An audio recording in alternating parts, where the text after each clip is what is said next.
ওয়াইন্নাল আবদাল ফাজিরা, পাপাচার বান্দার যখন মরণের সময় উপস্থিত হয়ে যায়,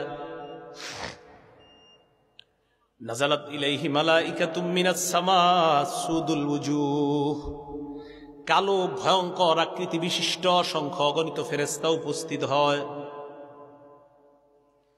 মাহুমুল মাসুদ, তাদের সাথে সালার একটা বস্তা থাকে, সালার চট। পাপাচার বান্দার নজর যে পরিমাণ যায় ওই পরিমাণ পর্যন্ত বসে যায়।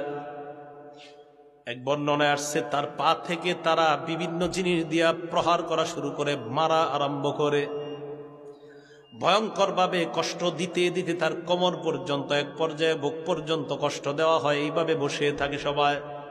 হাত্তা ইয়াজিআ ইলাইহি মালাকুল মাউত, মরণের ফেরেশতা ভয়ঙ্কর আকৃতি নিয়ে তার সামনে উপস্থিত হয়। উপস্থিত হওয়ার পর কয়, আইয়াতুহান নাফসুল খবিসা, হে খারাপ আত্মা তুই বের হ। আমারে আপনারে যেন এই কথা বইলা ফেরেশতা ডাক না দে।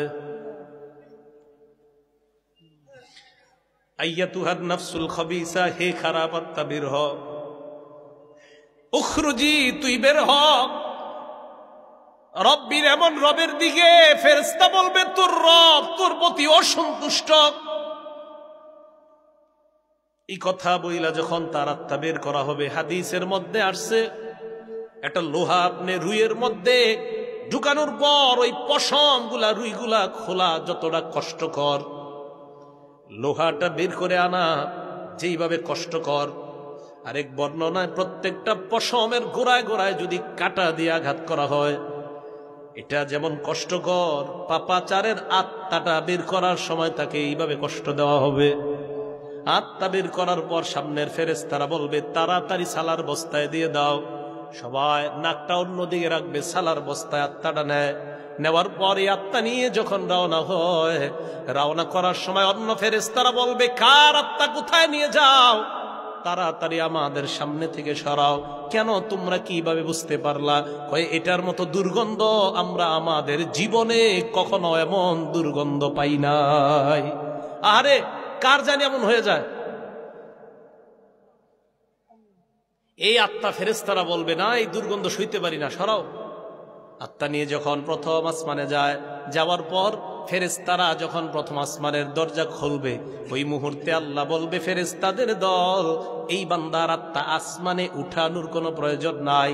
উক্তুবু কিতাব আবদি ফি সিজ্জিন, আমার বান্দার আমল নামা সিজ্জিন নামক ভয়ঙ্কর জেলখানার মধ্যে লেখা দাও।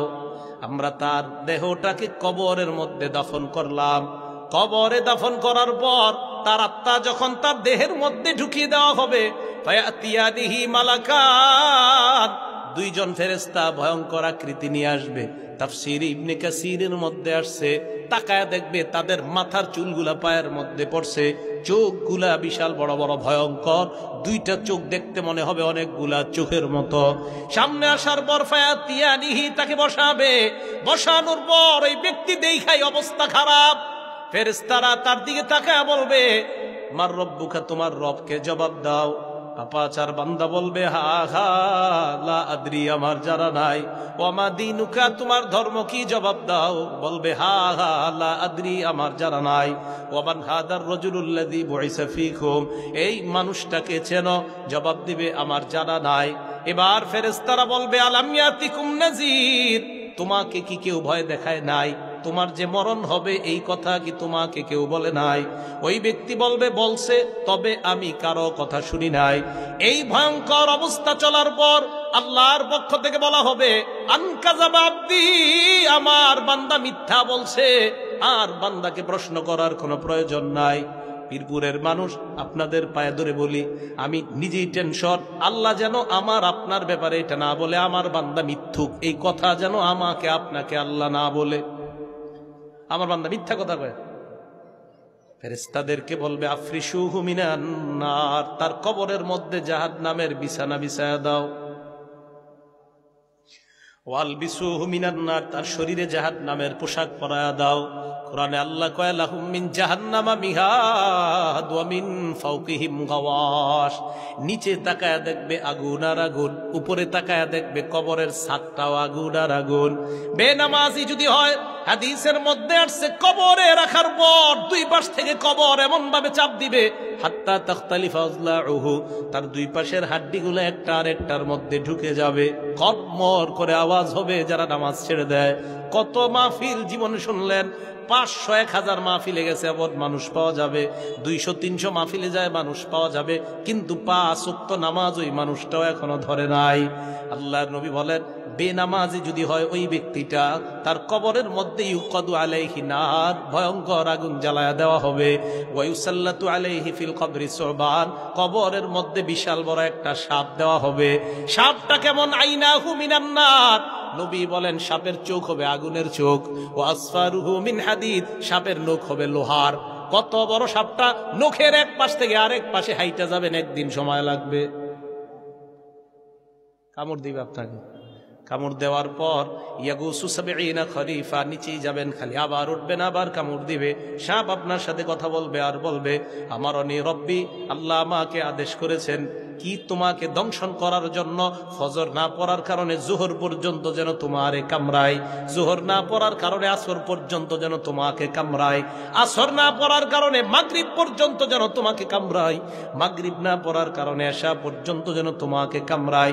নবী বলেন মুআদ্দাবান ইলা ইয়াউমিল কিয়ামা, কিয়ামত পর্যন্ত আপনার এই অবস্থা চলতে থাকবে। অবস্থা ভয়ঙ্কর। হুশ তো এই ব্যক্তিকে কবরে রাইখা ফেরেশতা তো চলে যাবে, যাওয়ার পর ওই ব্যক্তির আরেকটা অবস্থা শুনেন, হঠাৎ তাকায় দেখবে পাশে একজন লোহার ডান্ডা নিয়ে দাঁড়ায় রয়েছে। লোহার ডান্ডা, লোহা।